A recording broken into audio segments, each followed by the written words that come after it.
What's going on, family? Black Phoenix checking in with you this morning at the house, working on a project for my truck and my bed.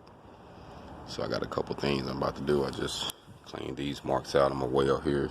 I got a bracket to weld back here, and here go my pieces. As of now, I just painted them and let them dry off. So them two of the pieces to support the pipe. And then I got this gonna be the back, and I got another channel that's coming down with a slope on it to catch it and keep it from going side to side. And here's my layout for my slope,